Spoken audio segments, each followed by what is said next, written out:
Bonjour à tous et bienvenue sur Mini PDLV. Aujourd'hui, on s'attelle à un petit bout d'Amérique. C'est certainement l'une des voitures qui représente le mieux l'image de la voiture américaine. C'est la Shelby GT500. On est parti pour une petite revue et je vous explique tout ça.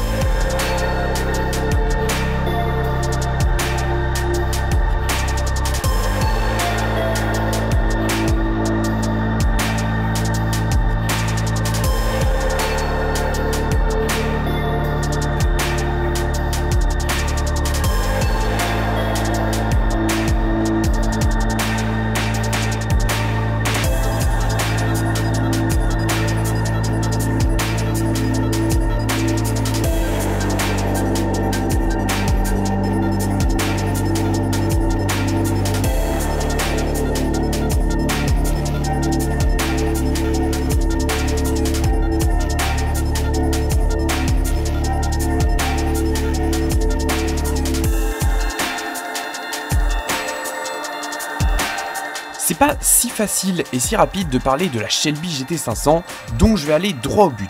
La Mustang, elle est née en 1964. C'est une voiture plus typée GT que sportive pure, et justement, Ford a eu l'idée de vouloir développer une version encore plus sportive de la Mustang.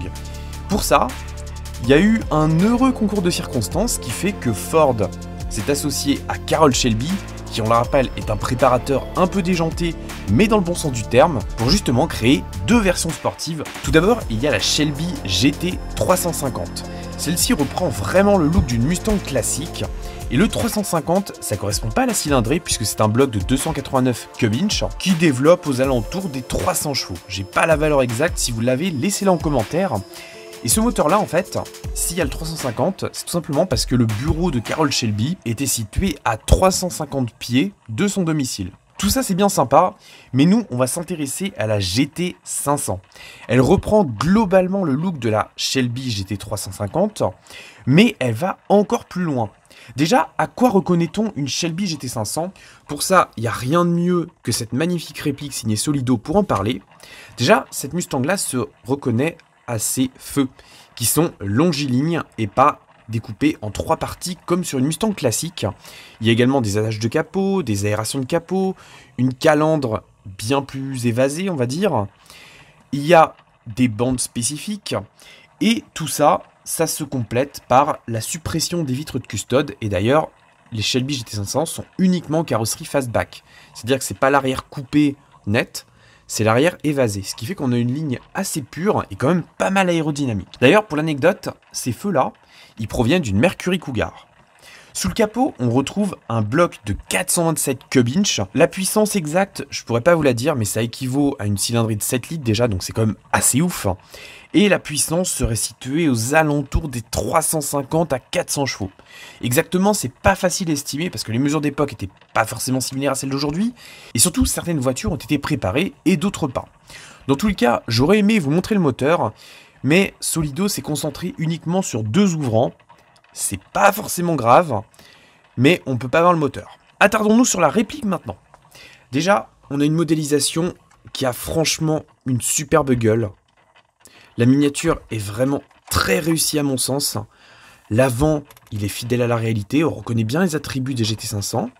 Il y a pas mal de parties qui sont assez fines, comme les essuie-glaces, le rétroviseur, les jantes qui sont également très belles, on perçoit bien les freins à disque à l'avant, et les freins à tambour à l'arrière. Donc tout ça, ça va vraiment dans le bon sens. Les finitions sont globalement soignées, on retrouve les stickers qui sont appliqués, la plaque caractéristique, la double sortie d'échappement, les chromes le long des vitrages. Les ajustements sont d'ailleurs globalement bons, même si ça reste perfectible.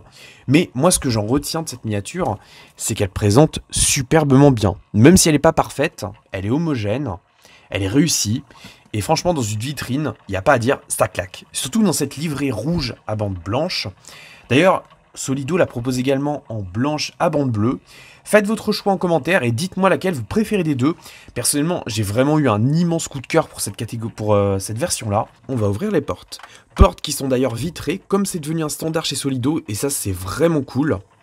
L'intérieur, il est simple, mais il est réussi. On retrouve le volant avec une imitation bois qui aurait pu être un peu meilleur. On retrouve un extincteur. On retrouve des sièges en sky. L'intérieur est globalement bien fini, on retrouve les compteurs, des pédales qui font un peu plastique, c'est vrai, c'est dommage. La direction est fonctionnelle. Donc si elle vous intéresse, vous pouvez la trouver chez Solido, dans les magasins de jouets, sur internet, il y a un lien dans la description, au prix maximum conseillé de 44,95 €.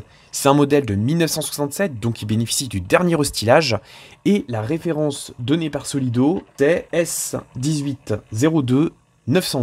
J'ai mon pistolet à carburant qui se trouve ici. Où est-ce que je le branche sur la voiture? Si vous savez où se trouve la trappe à carburant sur une Shelby GT500, n'hésitez pas à le signaler en commentaire. Et le premier qui trouve la bonne réponse, on lui envoie 2 stickers PDLV gratuitement chez lui. Je vous dis à très bientôt, soyez prudents sur la route et n'abusez pas des miniatures parce que ça prend quand même vachement de place.